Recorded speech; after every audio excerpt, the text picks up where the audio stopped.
I called David like an hour before we were going to record, and he's still on the road coming back from St. Louis, and he just sings the full minute 30 commercial to me. 48 seconds. 48. It felt like a minute and a half. I'm sure it did, 'cause I'm not a very good singer. Well, he did it over again. Like, he did it once, and then he felt like the need to do it again. I wish, if the show could be sponsored by Folgers Coffee, we have the perfect guy to sing the jingle. I would sit there and drink coffee for 2 hours every day when we film this. That would be amazing. Well, we're going to need coffee for this episode.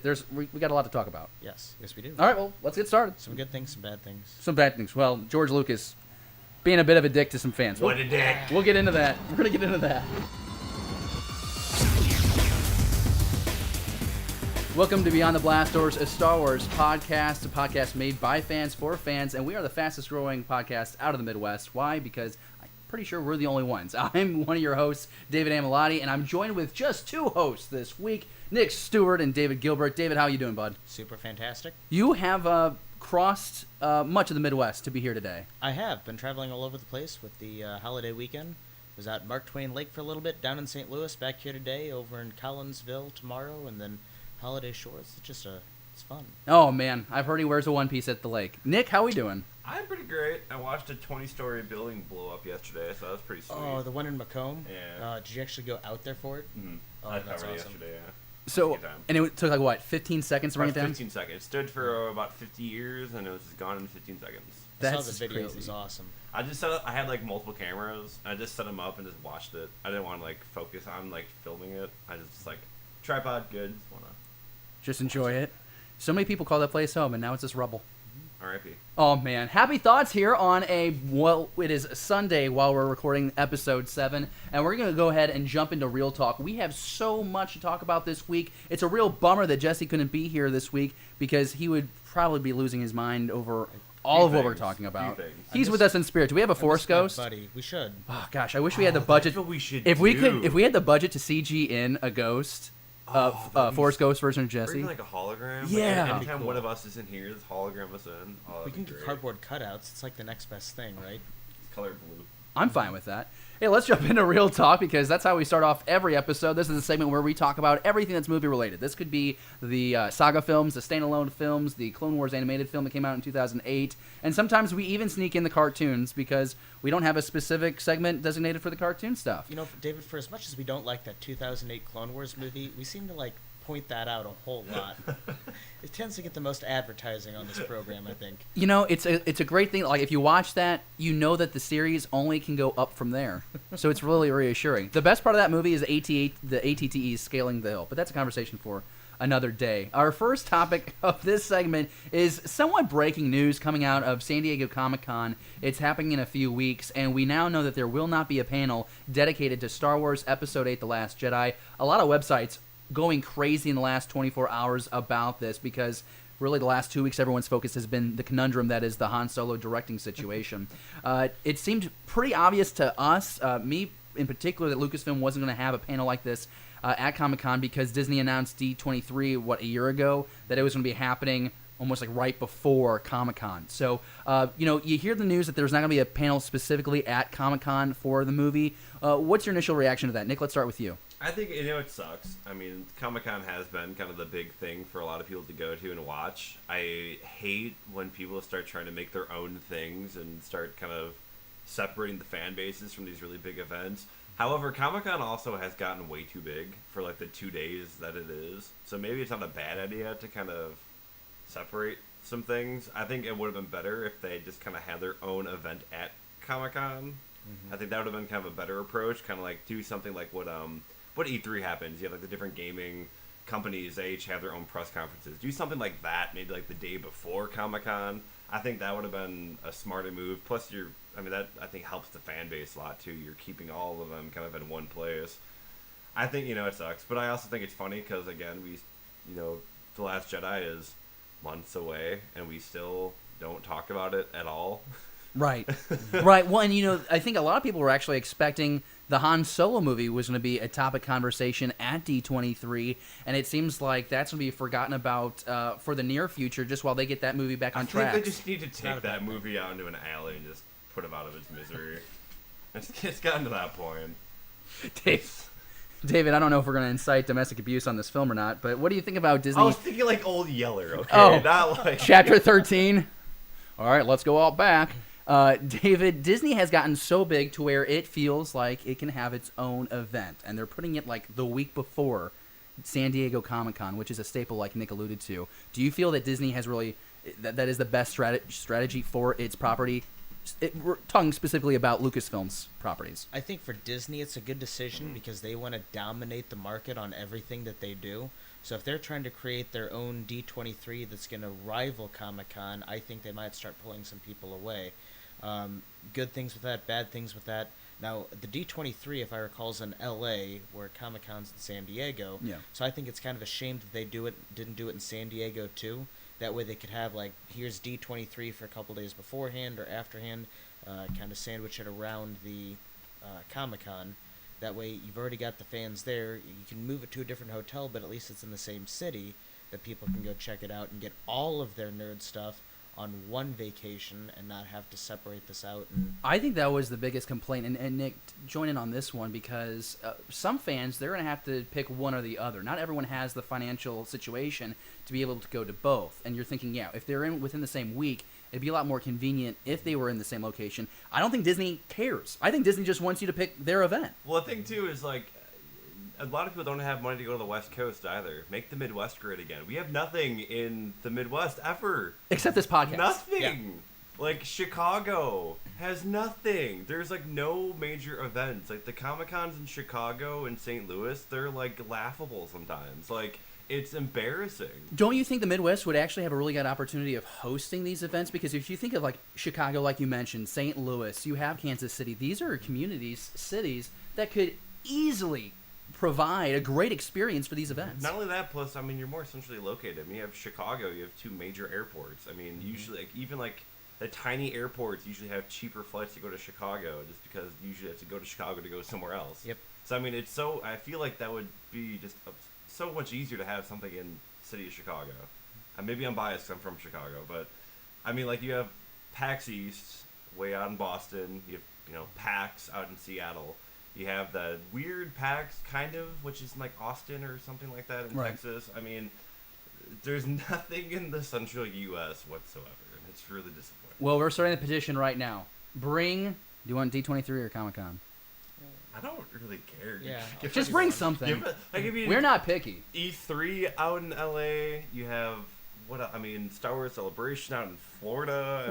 We're saying all this with the understanding that these events have such a big following. The fan base is so loyal. They would fly wherever. Mm-hmm. You have this event on the coast. People are going to fly out to it. You have it in the Midwest. People are going to fly out with it. And maybe that's Disney's mentality and Comic-Con's mentality is these are the two staple events. Mm-hmm. Third would be E3.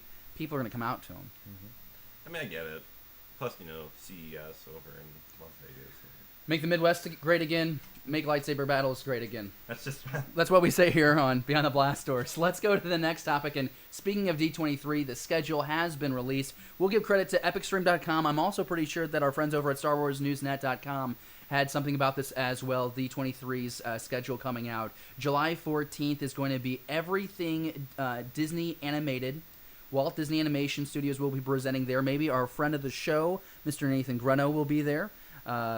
We also have on July 15th, and this is what we care more about, the live-action activity at Walt Disney Studios starting at 10:30 a.m. in Hall D23. This is for Disney, Marvel Studios, and Lucasfilm. There will not be a live stream of D23. There historically has not been a live stream. They're saying they're going to check cell phones and recording devices at the door. You can't even bring them in. So here's my thing. We just talked about how Disney is trying to do their own thing, and they're also trying to be exclusive with that content. Do you even care as a fan because you can't go? This is different than Star Wars Celebration, right? Because Star Wars Celebration, they live streamed everything. There was only that one panel that we couldn't see because there was something wrong with the stream. So like Dave Filoni was out there with Pablo Hidalgo. We just couldn't see pictures, but they posted that later. Back to what we're actually talking about, D23.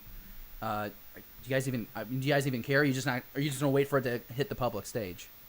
I mean, again, it's just controlling the market. I mean, the problem is they're at a point right now where they own all of these things that a lot of people want to see, and they have kind of the monopoly over that. And so they don't. It sucks. But isn't there something to respect though? The fact that they want to reward the fans that are going to spend the money to travel to D3. So maybe you're going to see a new trailer for The Last Jedi. Maybe, just maybe, you get some footage from Han Solo, some rough footage. I mean, what? Well, yeah, rough is kind of like a loose term, I guess, with that. But you know, you're wanting to reward those fans for having taken the sacrifice to get to that event. I am bummed out that there isn't some kind of visual fans can get on the live stream. David, do you care at this point, or you just know that at some point you're going to see a movie in the theaters in the next couple of months with the new footage? At some point, I'm going to see the movie, and I'm not going to see it once. I'm going to see it multiple times. So, you know, if I don't get an extra little trailer with 6 extra seconds of video, it's probably not going to break my heart because I'll get 120 minutes of movie at some point. You know, the thing I think about with D23 and with D23 and Comic-Con, I wish it was more than 2 days. Like, I think we get spoiled with Star Wars Celebration starting on that Thursday and going all the way to that Sunday. And of course, we get spoiled even more because you don't have to pay to experience it. Sure, there's a few things that you get to witness that we don't on the stream, but it seems like there's a little bit more fan service with that. I mean, my thing too is like the reason why you probably wouldn't live stream is if like you didn't sell out. But the thing is, you know that these events are probably sold. I would imagine D23 is probably sold out. So it's not like they're losing revenue by by live streaming it and like maybe losing people that were gonna not go. Kind of. I feel like again that's just it's shady. I don't like it. It's annoying.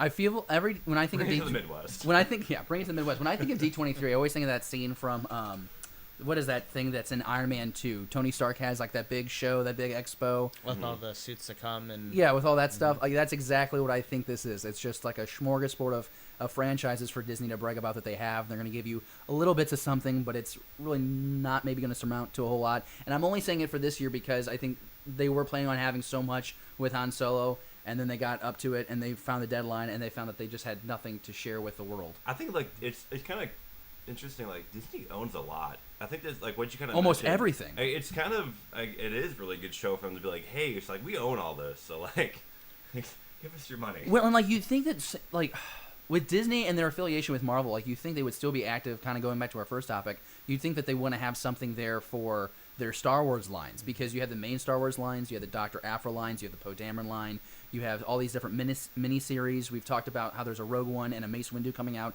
in the next couple of months, and they're not going to be at Comic-Con.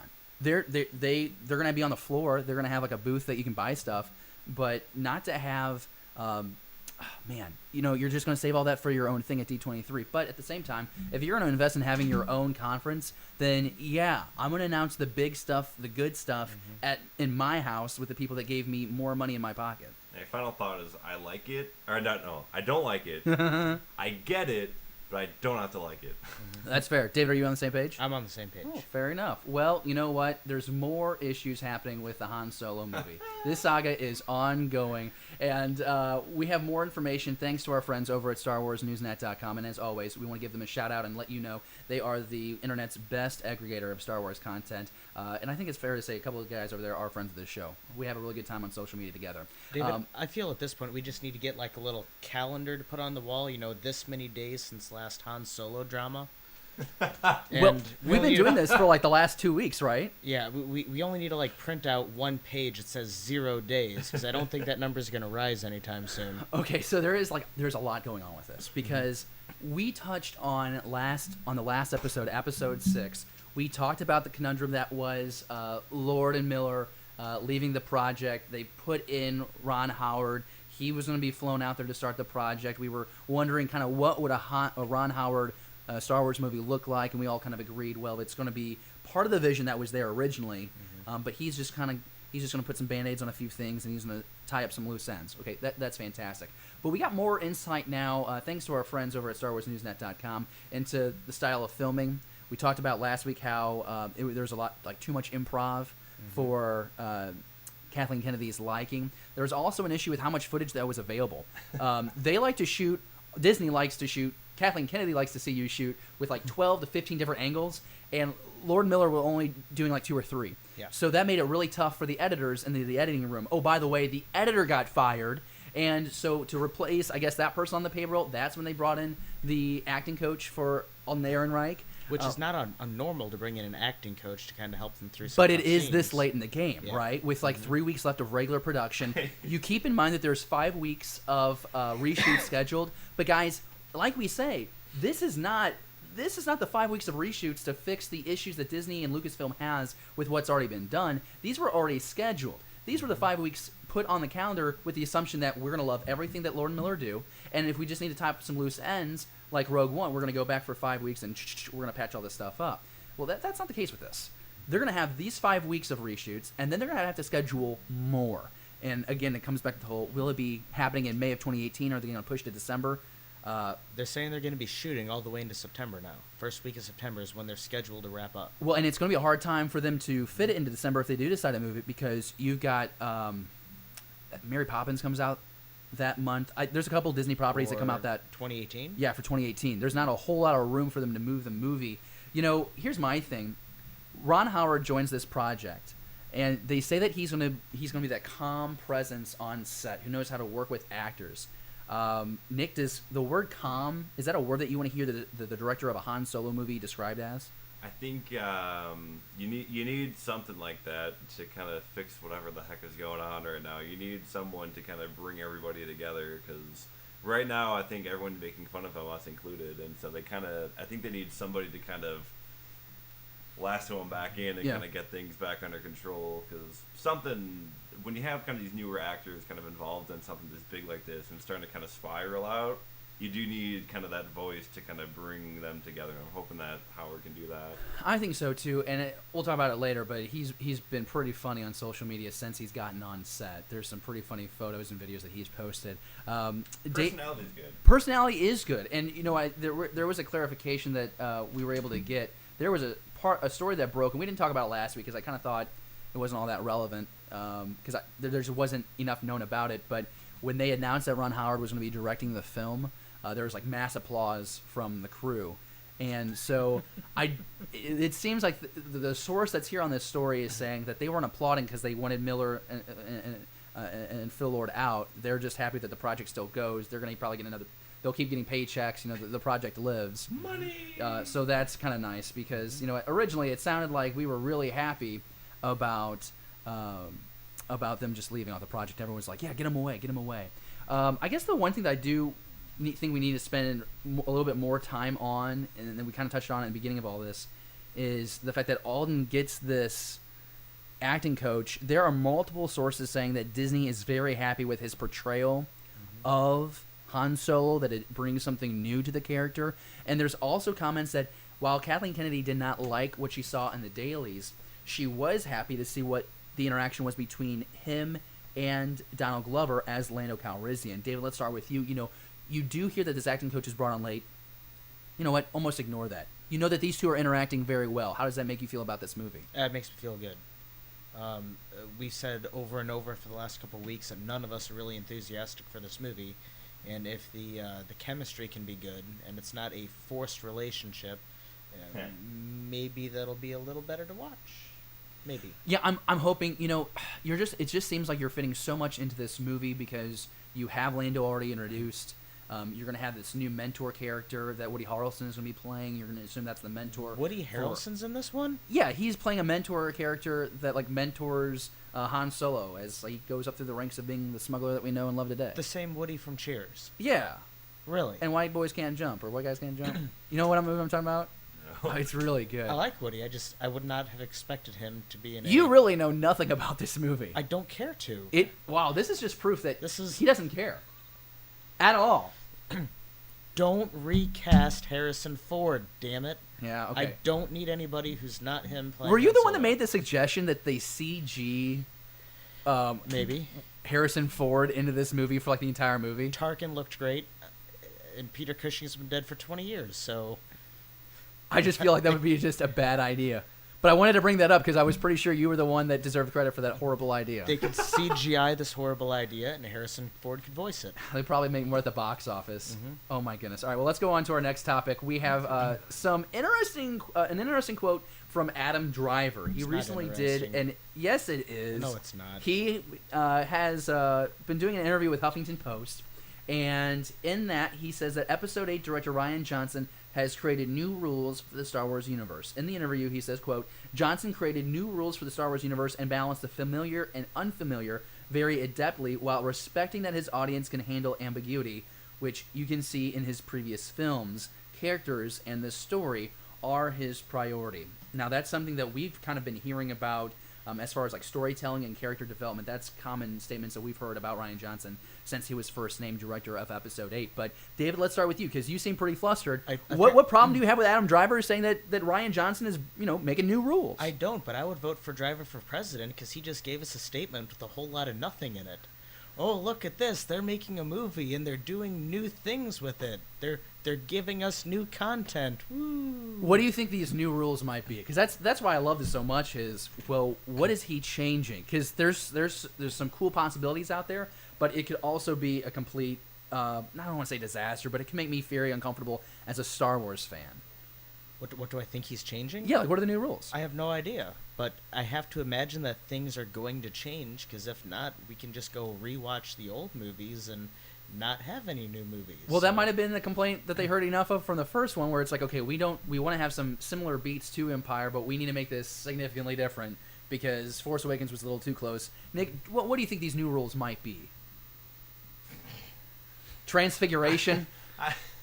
Time travel? Oh my god. The Doctor appears? Get rid of like any like wizardry and magic. Midichlorians, get rid of that. Well, you can't get rid of it. That's maybe, canon. It's in the movies. Maybe new rules have a good lightsaber fight every movie. Make that happen. We just want to see more lightsabers. What's so hard about that? I think the new rules should be just cancel any animated short and just bring back Clone Wars. Oh gosh, how great would that be? We actually have something coming up where we're going to be able to talk about that, and we actually get to give a shout out to the 2003 micro series. So that's a deep tease. But I'm so excited because those were good. Those were good times. All right. After this statement, Adam Driver for Emperor, make the Empire great again, and we're gonna do things, and we're gonna make up new rules, and it's gonna be great. I don't know what these new rules will be, but kind of like I speculated earlier, I don't know if it's gonna be. I don't think it's gonna be time travel. I think we're gonna have a lot more Force visions. Time travel, I quit. Yeah, I will walk off this podcast. Because that's what I hear with new rules. Like, I will burn all of my Star Wars Legos, which aren't a lot of. If someone's saying it's new rules, then I'm thinking it's got to be big. So what is something we didn't have in Star Wars before? Well, we didn't have time travel. I think people are making a big deal out of a nothing. So do you think maybe it's just like Rian Johnson being really creative with his filmography? Maybe we're just shooting it cool. I think it should just be like, yeah, we can shoot in this angle. Well, How cool! There's some scuttlebutt too that we might start getting some stuff about like the Gray Jedi. I learned that on the part of the internet that my mother warned me about as a kid. But Mama Gilbert gets a shout out. I mean, I've read about it on Wikipedia, but it'd be kind of nice if that was in canon. But still, this article, this quote from Driver doesn't say anything. That's kind of what I feel. I just think people are making a big deal out of nothing. I don't see anything. Is this a stash or blast it? Can I blast this? No, that's a little heavy, but we can bring that back up if you want Okay. to. We're gonna jump to the last topic for this segment. We're still in real talk, but we're about to leave it. We gotta give some shout outs. Gotta give some love to two Star Wars properties that we absolutely love: Star Wars Rebels and Star Wars Rogue One, a standalone movie or a Star Wars story, whatever they called it. It took home 4 Saturn Awards, and this is a pretty prestigious award in the sci-fi world. Rogue One picked up Best Science Fiction Release, Best Film Director or Best Film Direction by Gareth Edwards, and Best Film Visual Special Effects, while Star Wars Rebels picked up the Best Animated Series or Film on TV. We got the photo there on your screen. That's courtesy. Big deal. Yeah, courtesy of Henry Gilroy. I want to make sure we get that shout out for that image. Henry Gilroy, thank you for that Twitter post. It is a big deal, Nick, and why is that? I mean, you got to think about everything that's on right now. I mean, I don't watch cartoons like ever. Like, I don't know. I actually don't even know what's out there.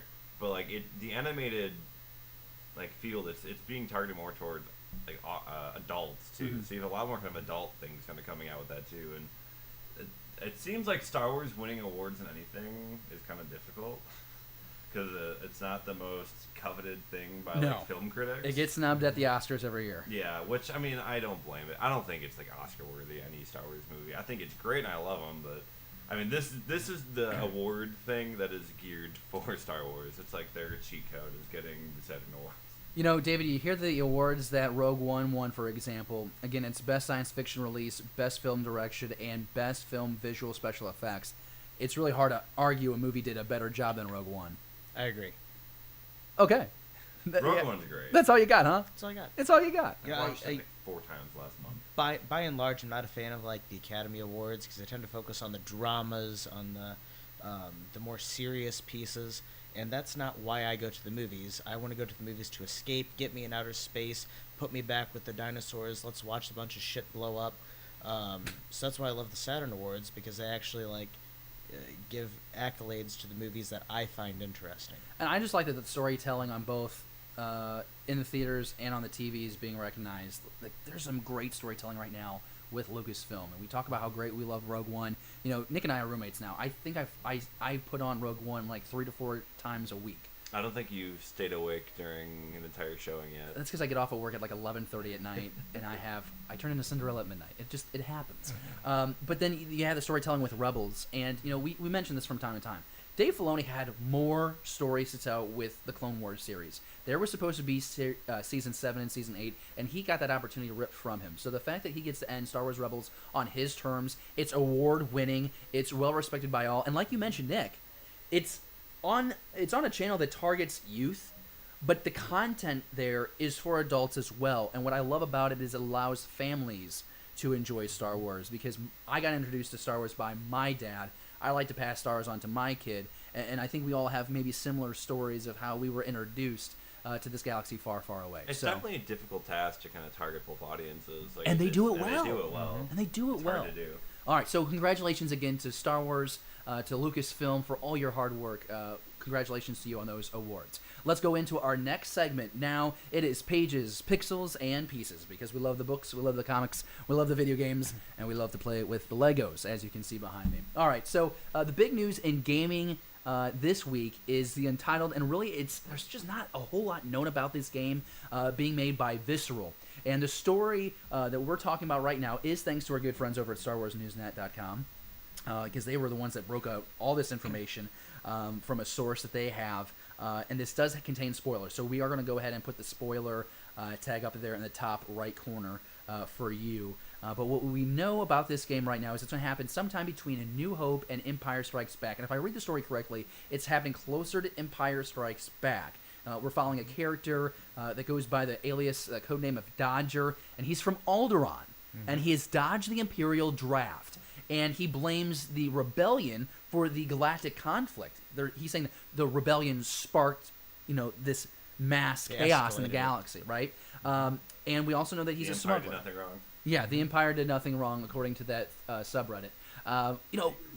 Nick, actually, let's start with you on this one, because you are our resident gamer, especially with Jesse not being present. So talk to me about this game. Can you talk to me a little bit more about Visceral, maybe? Because I just don't know a whole lot about this game. Not many people know about this game. Yeah, Visceral has one big failure in recent memory, and also very good successes in recent memory. So the most recent kind of one that a lot of people know about is Battlefield Hardline. Okay. It was kind of a standoff game from the Battlefield franchise, which most Battlefield people hated. Okay. And why was that? It's a fun game. Yeah. I think it gets more hate than it really warrants. It's a fun game, but it's not Battlefield. Okay. It's like a cops versus robbers as opposed to like Russia versus United States. Oh, okay. So great. it's like a 1980s cop show kind of thing. So it gets a lot of hate. I think it mainly because people didn't feel like it was justified for the $60 price tag. Okay. So I think if it was like 20 at release, people would be a lot happier.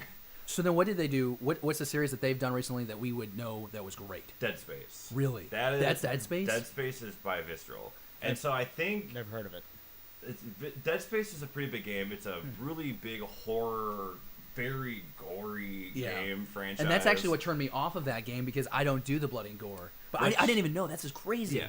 So what I think is going to be really awesome for this game is...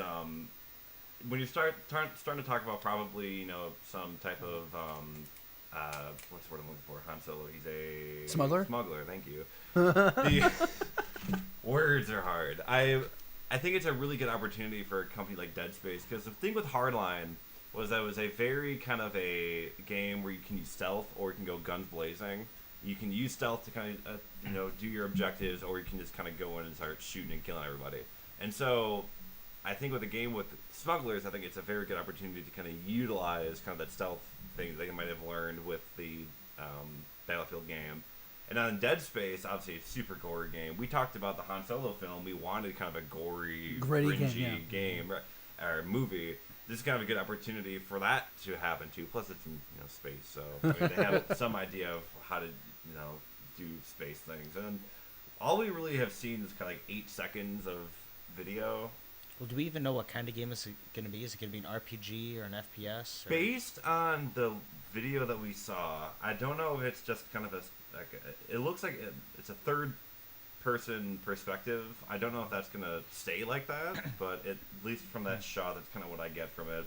And then kind of, I don't know how we know the timeline, but I think the best way we know it, I personally think it's closer to A New Hope as opposed to Empire Strikes Back. Because like the 1 8-second thing that we've seen is kind of the 2 Star Destroyers. Everything I've seen is from GameSpot. They actually were the ones that I saw it originally from.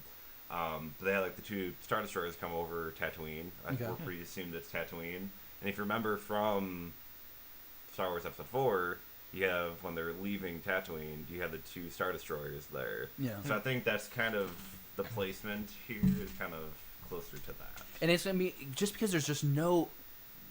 We're uncovering the most of what we know right now. Mm-hmm. There hasn't been much information before this, and so there are sources that go back and forth of which movie this lies closer to, whether it lies closer to 4 or 5. But either way, knowing now what Visceral does, you have me way more excited about this film. But I will say this: just the new information we have about the story, David.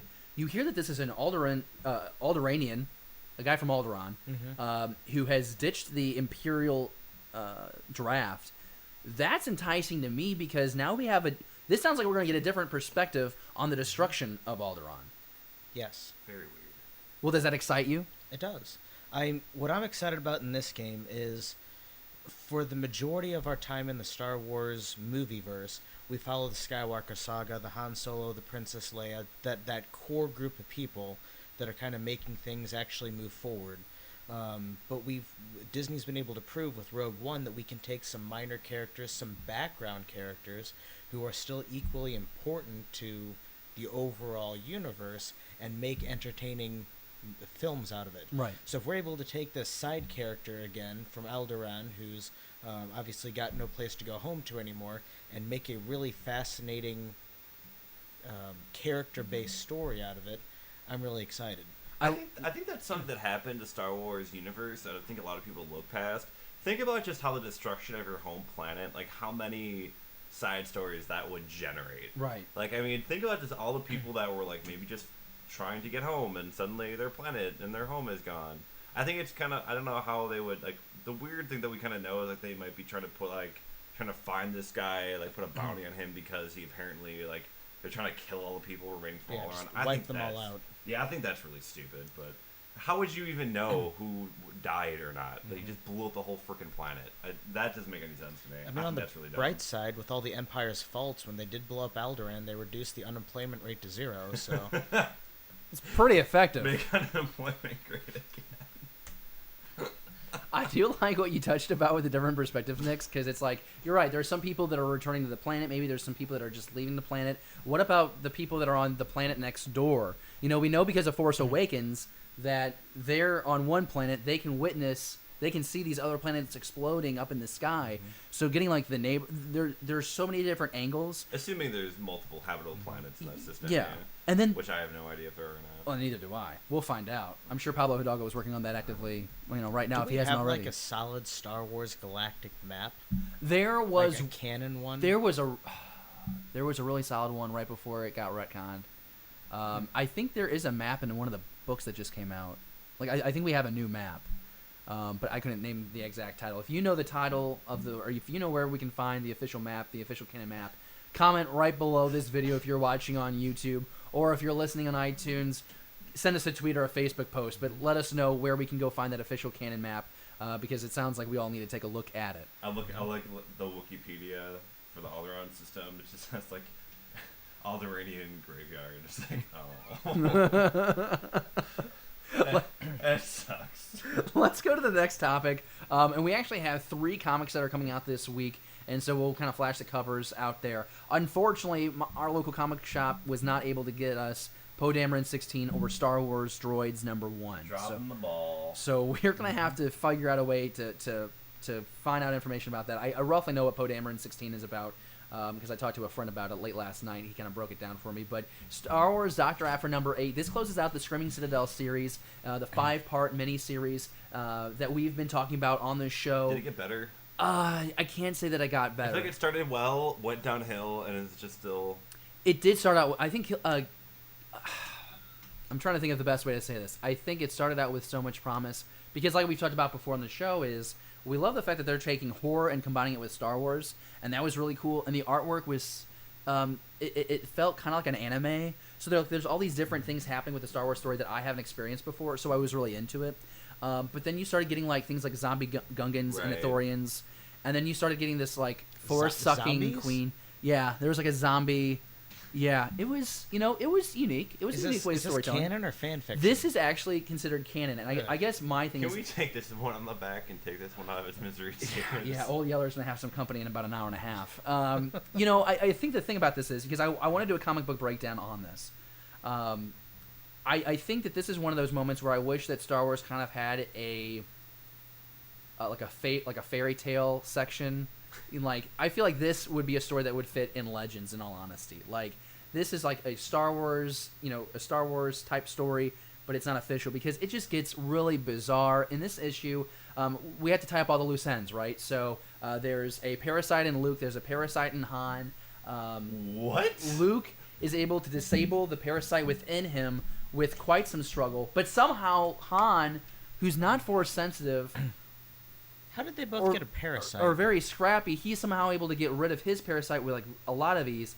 They get infected in the previous issue. I mean, they get put under control by the Queen's control. Do they eat like a bad piece of like tuna fish sandwich? No, to get a it just kind of parasite? gets dropped on them. But they both get. I mean, it's not sexually transmitted, is it? No, it's no. There's Okay. none of that. Like it's definitely like a PG story. But like, But so how did they both get a parasite at the same time?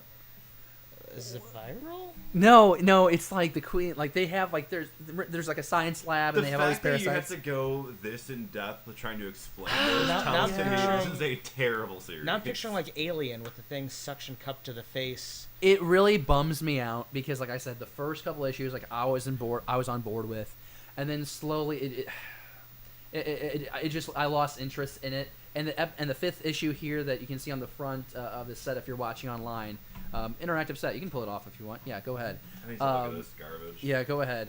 Now I do want to say give Gillen some credit because I think it's a well written story. I just don't think he had the time to tell this story, and I don't think that I can say that I want to see more of this. You know, like the main Dr. Aphra line is great. A lot of fans enjoy it. It's another female character at the lead of a series with the Star Wars comics. But what I don't need this miniseries to be longer. It only needed to be 5.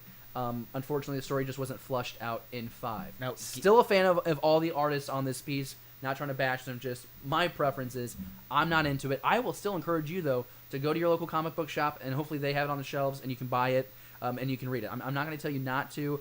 Maybe at this stage of the game, if you haven't invested in the series already, maybe it's best for you to just wait until it comes out in trade and then you're paying $10, $12 for the whole thing. Instead of the $4 each month. This looks so stupid. Like, just looking at this. Is Gillen the one who did the 2015 Darth Vader run? Yeah. So how did he go from that to this? Well, I'm not quite sure. Well, he picked up the Dr. Aphra line because that was like his bae. He created that character in the comics. And so he's taken over that line. And then they're doing this mini-series to kind of bridge the Star Wars main line and his, because remember we've been jumping back and forth between Star Wars and Dr. Aphra lines. I feel like you need a lot of alcohol to make sense of this one. Well, Free! What else people doing? What the hell is going on? I read one review online and it said this was a great Elseworlds story. I'm pretty sure I actually read that on StarWarsNewsNet.com. What is the like? It should be be a different universe. Yeah, you would know better than I. Like, what's the rest of the Star Wars community thinking of this series? Like, I can't imagine this is really being well. It's pretty mixed. It's kind of following a similar path of what we've been sharing with you here on our show.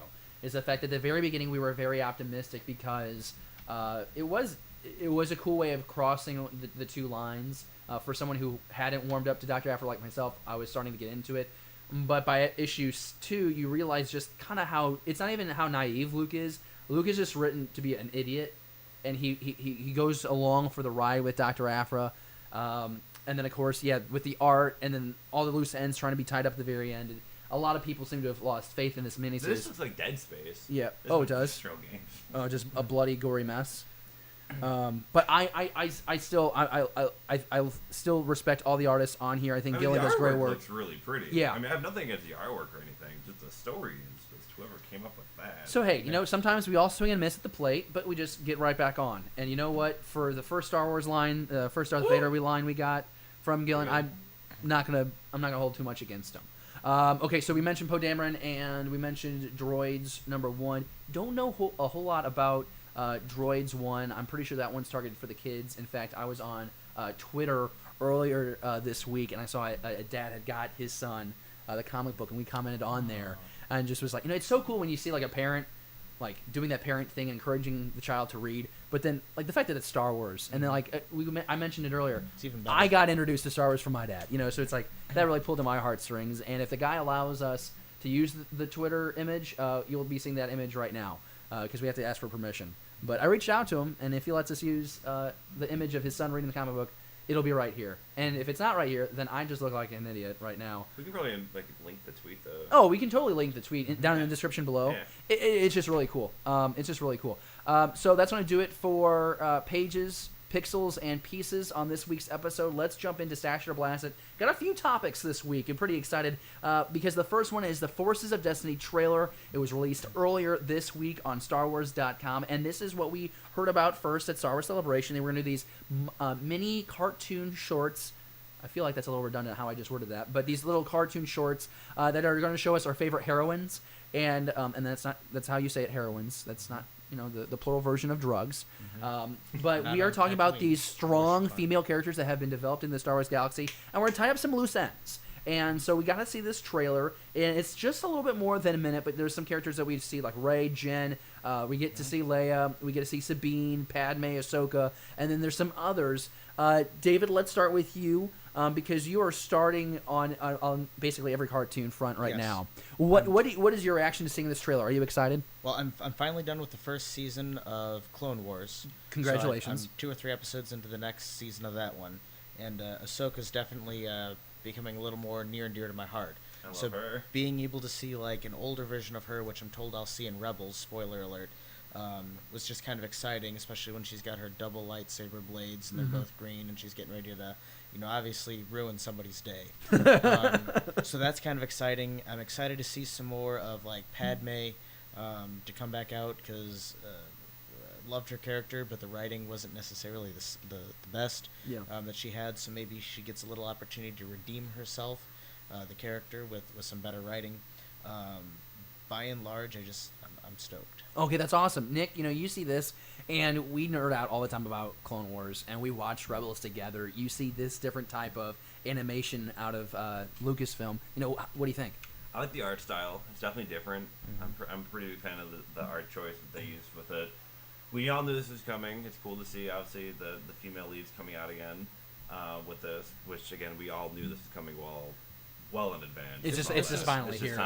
This is like when Eckstein was doing her voice recording. This is what she was recording for, right? Yeah, she actually, there was another dad doing his dad duties and trying to find out answers for his kid, reached out to Ashley Eckstein on Twitter and asked, what it was all about. And she confirmed there that, she and Matt Latner were in studio recording for their parts in this Forces of Destiny trailer. And Matt was the Anakin. Anakin, voice. yeah. Okay. Mm-hmm.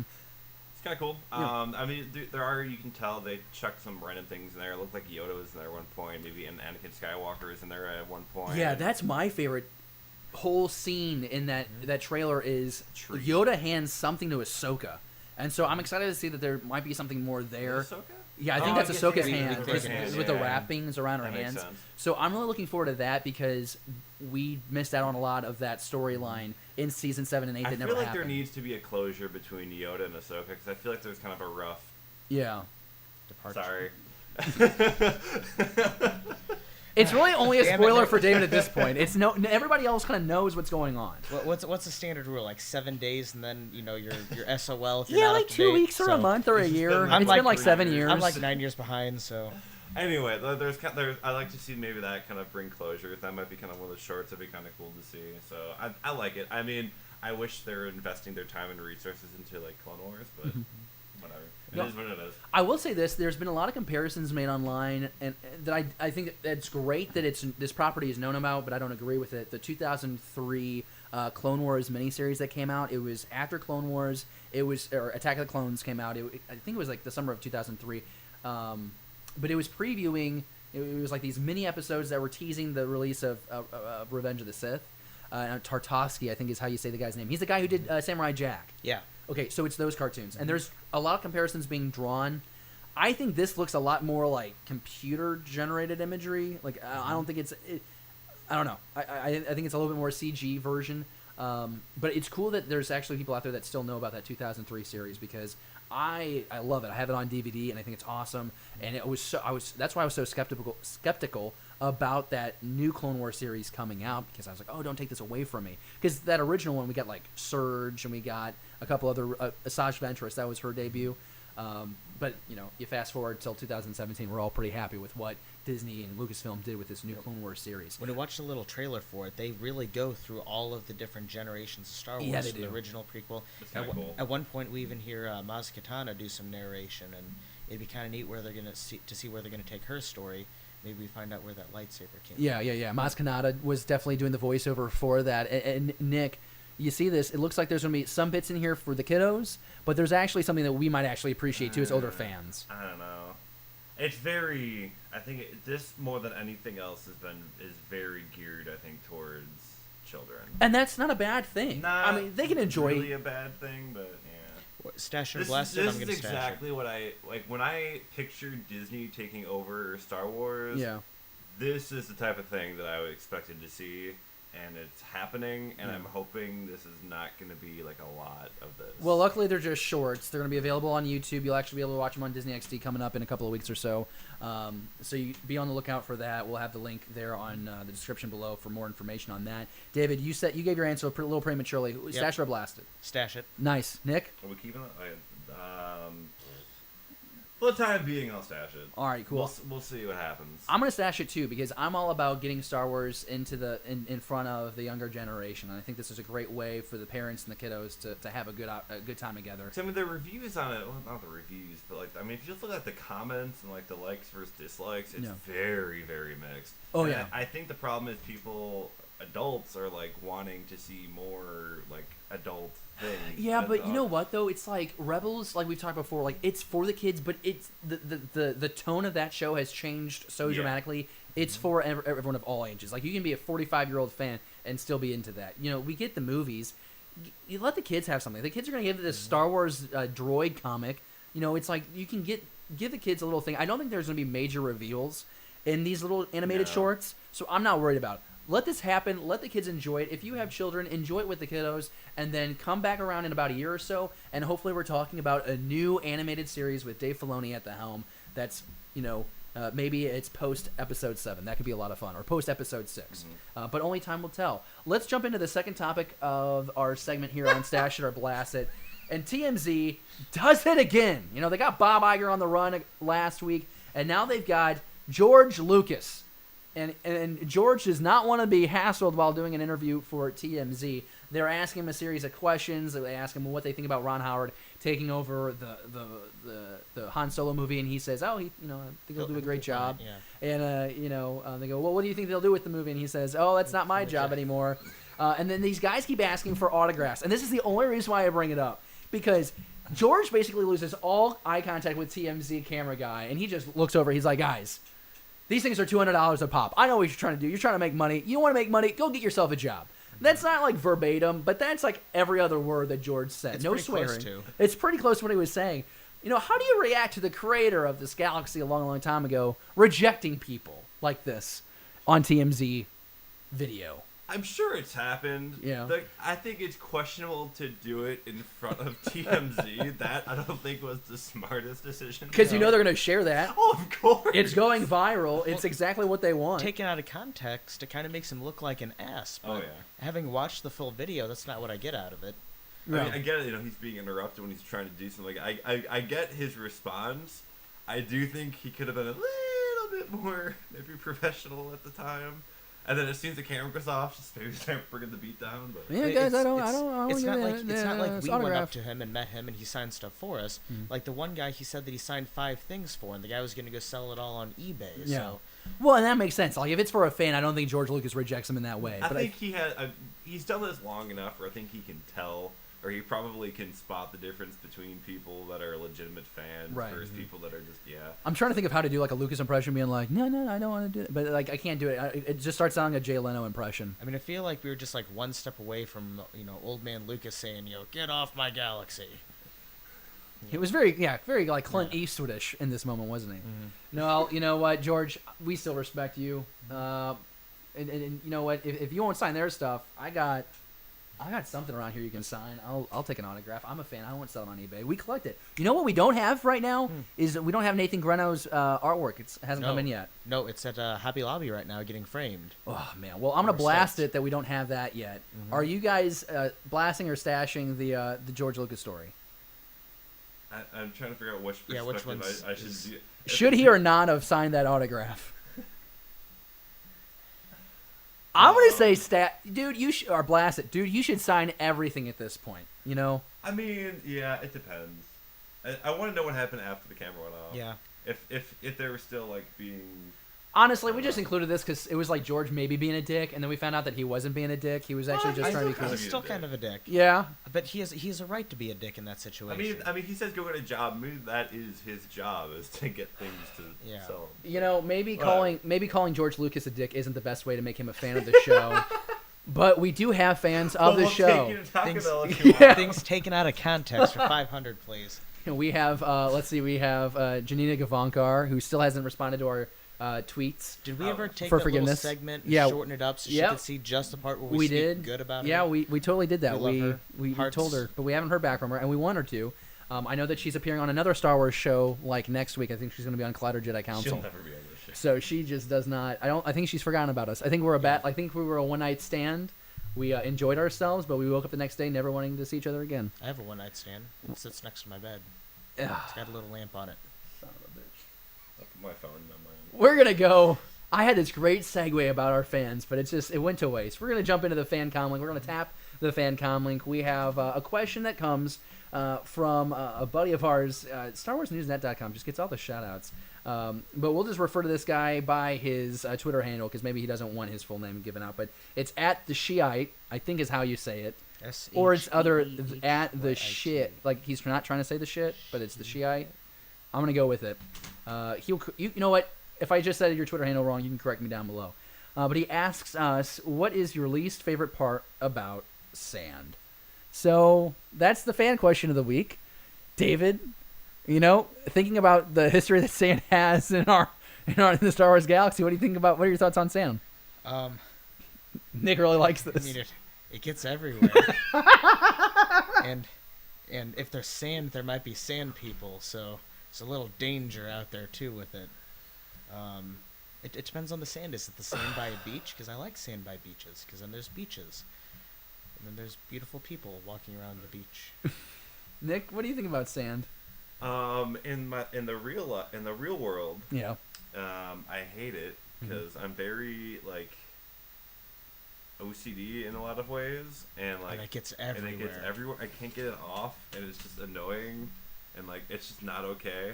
But if we're thinking like deep here, I think the sand part, like movie scenes, tend to be the most beautiful. Okay. I think the colors typically are very soothing to the eye. Yeah, they're and warm. It's just very beautiful. Yeah. So sand in movies like Tatooine is just beautiful. And I love sand.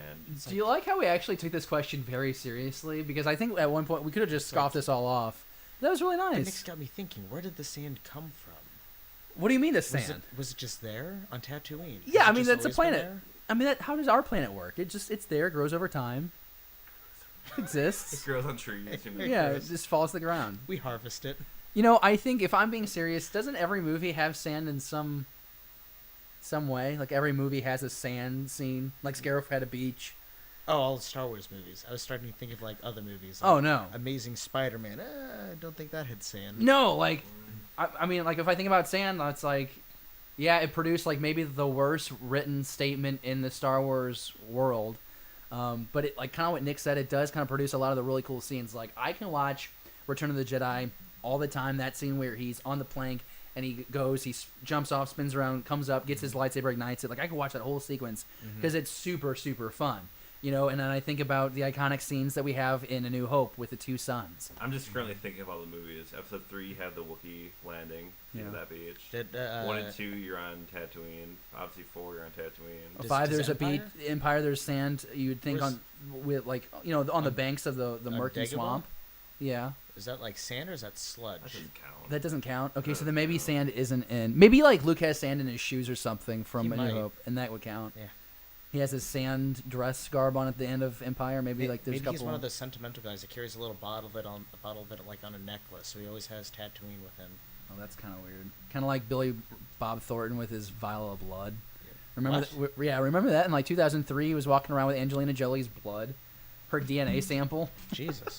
Hey, I gotta. Let's go on to the next topic. We want to thank the Shiite for the.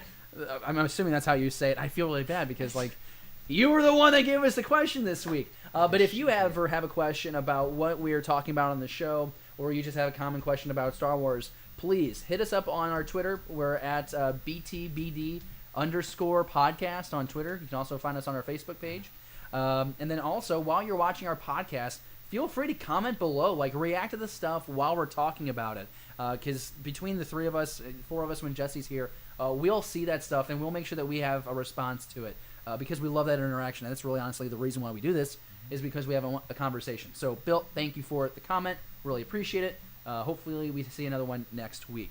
Stay on target, guys. It's the last segment of the podcast, and this is the segment where we talk about what has our targeting systems locked for the upcoming week or maybe beyond. So let's just start at the far end. David, what are you staying on target with? We are getting ever closer to Darth Vader #3 coming out, and I'm very excited to see where that story is going to pick up and continue there. And there's no doubt in my mind that the shit show of a Han Solo movie is not over yet. So more drama next week. Here we come, barreling down like a freight train from hell. Nick, what's got you staying on target this week? I'm waiting for some more Battlefront 2 stuff. I need more. Is this a bad time to mention? I mean, it's probably a good time, but it kind of makes me and you jealous. Jesse is a Twitch affiliate, and he has access to the alpha version or the alpha test of Battlefront Is that 2. why he's not here today? That's one of the reasons why he's not here today. Or is it because he actually have like a social life? No, he has a social life too. He has a very nice girlfriend that he had a date with on Friday. I'm gonna give out all your personal information, Jesse. Oh boy. That's what happens when you don't show up for the recording of our episodes. But he's playing Battlefront 2 right now, and he's super excited. And I'm hoping that next week he's able to give us some perspective of that game. Problem is, you can't. Oh, because then he gets in trouble. Well, there's a non-disclosure agreement. Oh. when you're part of it. Man, I thought that was like going to be like the golden nugget that we were going to have next week. So he's just gonna sit here and tease us. Oh yeah, he's going to be mean about it too. I would He imagine. could probably be very general, like, yeah, I played as a stormtrooper, and it was fun. I can imagine him showing up next week in his full Mandalorian armor, just sitting there, and every time he thinks about ruining it, he's just going to put his helmet on, and you'll just see him bobbing the whole time. You better not ruin this damn game for me. No, he won't. I mean, I'm happy for him. I think it's cool. So that's your staying on target. It's Battlefront 2. And I will say that the people that have been saying, like, giving the middle finger to the NDA, they've been all pretty positive about the game, so that has me happy. I've got 2 things. The first thing I want to stay on target with is Ron Howard's social media, especially his Twitter. He's only been on set for less than a week now, but he's had multiple posts, multiple videos where he's basically just trolling fans. He's following the wires on set, and then he's throwing out his coffee or it looks like a wrapped up donut in the trash can.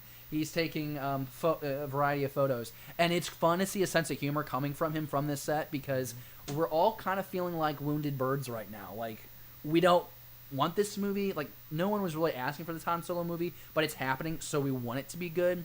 And to know that Ron Howard's in there and he's having fun with it, and he is an Oscar award-winning director, it's like, all right, so we're starting to feel more comfortable with it. And his social media taunts have me feeling good about him at the helm right now. It's just the little things, like those things to give us a little insight into the set. It's not so much like Lord and Miller when they showed us that random alien in the background when they were being interviewed. It's not like that good, but it's still satisfying. And then the other thing would be figuring out how to do online streaming for like gaming. We're talking about like a long-term project for this show. Is like we'd love to go live with it, but like I want to figure out how like we can all game together. Oh, that's easy. And like That's super easy. Nick has us taken care of. But like we were talking about the other night, like it's gonna be fun to do that stuff. I've been watching some streamers. We should do like a 24-hour like stream like when Battlefield 2 comes out. Battlefront 2 comes out. You just play for like 24 hours straight. Yeah. I mean, I'll take off for work for that for sure. I think like we do it with a purpose, like maybe like a charity stream or something. Well, and then we can also try and get subscribers because I've noticed like that's Well, yeah. that's how people get a following. And there's a couple guys out there. Killshot Max is one of them that do a really nice job of like they're not just playing the video game, but they're putting on a show. Nick and Jesse are both really active on Twitch. I used to stream a lot. Now I just kind of watch because I don't really feel like streaming. It's an annoying thing where it took the fun out of gaming for me, like having to focus on streaming. So I used to do it a lot, and now I just don't bother. But I think for us, it's like I just get angry, and I think it would be interesting. You do get angry at 3:00 in the morning. Dude, last night, it's good you weren't here. Well, that's comforting to know. My chair went across my room. Jesus Christ! Wow. You Can't can't do that. There's a hole in the wall. Are you serious? Oh my god.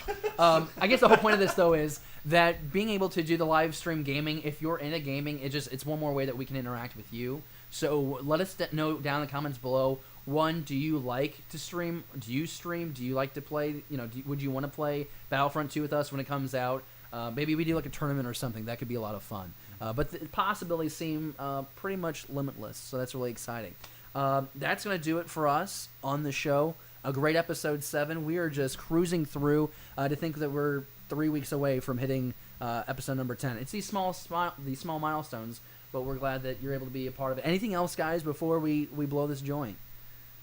I gotta go to work, so let's get out of here. Okay, so then just to remind you guys, before we let you go, be sure if you don't already, like us on Facebook, Twitter, and Instagram. Give this video a thumbs up. Hit the subscribe button if you haven't already. And if you're listening on iTunes, thank you so much. You can subscribe on there as well. And be sure you're downloading our podcast. If there's another way that we need to make our podcast available, make sure that you let us know. And the comments below is a great way to do that.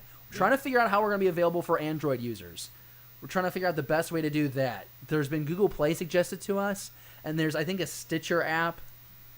I didn't even know Google Play does podcasts. I had no idea. So we're doing some research into that because we have a couple Android users saying I use Android. So how do you listen? How do you listen to us? I don't. Okay, because you're listen to us right now. You're on the show. Yeah. Okay, so we're figuring that out. Listen to the things I have to say. I watch this on YouTube because I'm beautiful and I want to see more of me. All right, well, if you think that we're beautiful, you can watch us on YouTube as well. Thank you so much for joining us this week, and be sure you tell all your friends about the show. If you need a t-shirt, let's say you're limited on clothing, you can also pick up an official Beyond the Blast Doors t-shirt that I'm wearing right now. It is awesome. Find Ahsoka, by the way. Oh no, Ayla Secura. Where did we put Ayla Secura this week? Okay, so we've got, this is the 4th week we've done this? The 4th week? Yes. Okay, so then that means that next week, 5. if you're able to tell us, we have so much. See how the end of the show works? We just cram in all the things we forgot. If you come back next week and you're able to find where Ayla Secura is, and you have the 4 previous episodes, we're gonna put you in for a drawing, and then we're gonna raffle off a free Star Wars comic book. So right now we haven't had anyone enter because we're still running the contest. So next week, hopefully, we'll get a couple of emails, some Facebook posts, some tweets saying the 5 locations of Ayla Secura. I feel like this episode it was like blatantly obvious. The last few, they have been generally pretty obvious. Next week, though, tough. I'm going out of my way to make it very difficult. Okay. I'm excited to find out where Ayla Secura pops up. It's going to be great. And there's probably going to be a few new things changed with our set next week, so be sure you check us out next week to see those new improvements we've made to our set. This is now the end of the episode. We've said it twice, but this is the end of episode 7 Beyond the Blast Doors of Star Wars podcast. Thank you for joining us, and may the Force be with you. How does that Folgers coffee thing go again? Oh, the one from the 90s? Yeah.